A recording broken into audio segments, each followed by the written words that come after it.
impact investing is not just the new kid on the block, but it's been something that for the generations of Michael O'Leary is the normal new.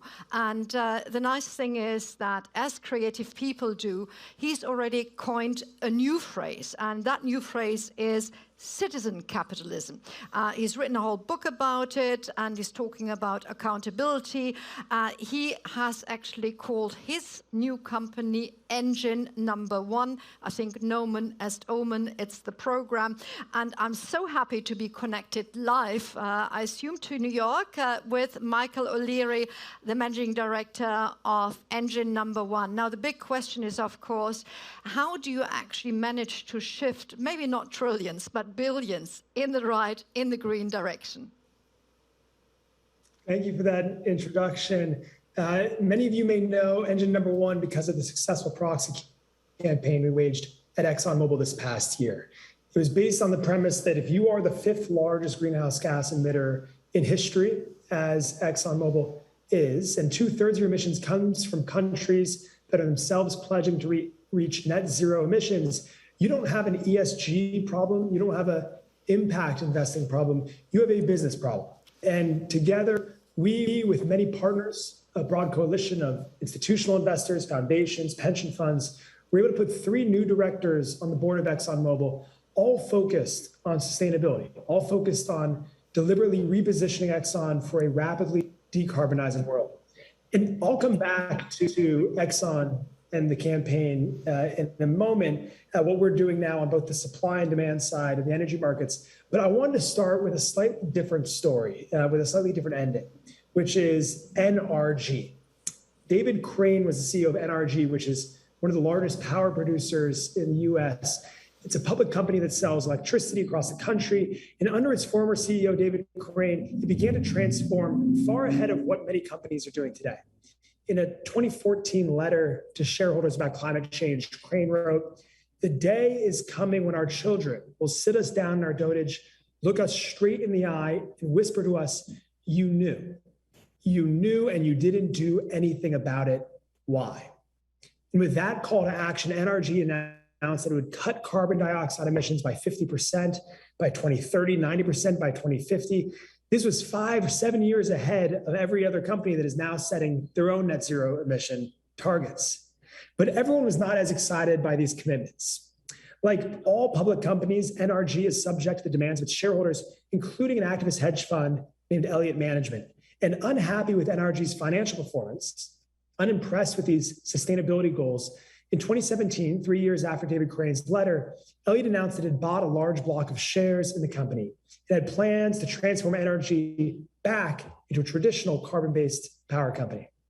As one of the largest shareholders, they were able to name 2 new directors to the board, including Barry Smitherman, a former Texas energy regulator who once called climate change a hoax and gave a presentation titled "The Myth of Carbon Pollution."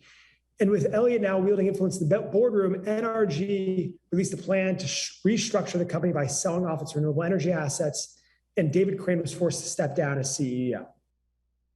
Now, the amazing thing to me about this story, it's a story we tell in our book, Accountable, is that Elliott was able to wield this influence not by owning the entire company, but by owning roughly 6%.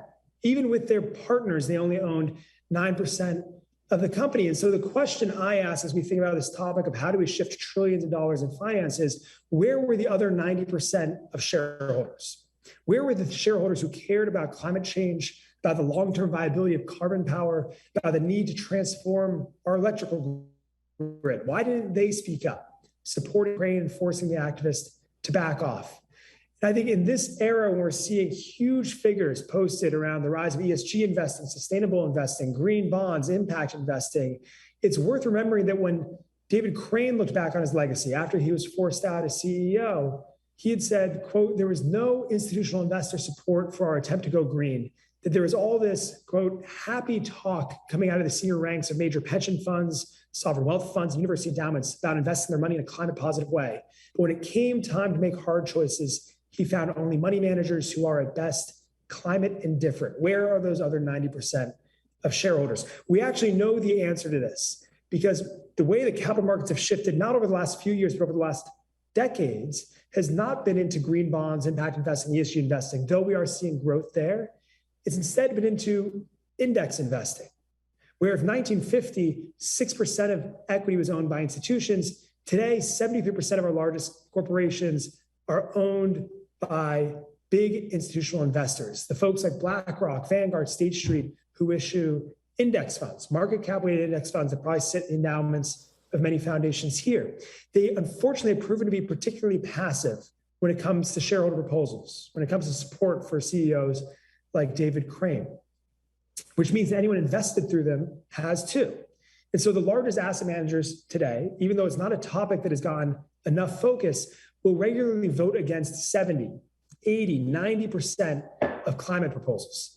Even out of their ESG funds, their voting record often stymies change and supports incumbent managers and incumbent philosophies.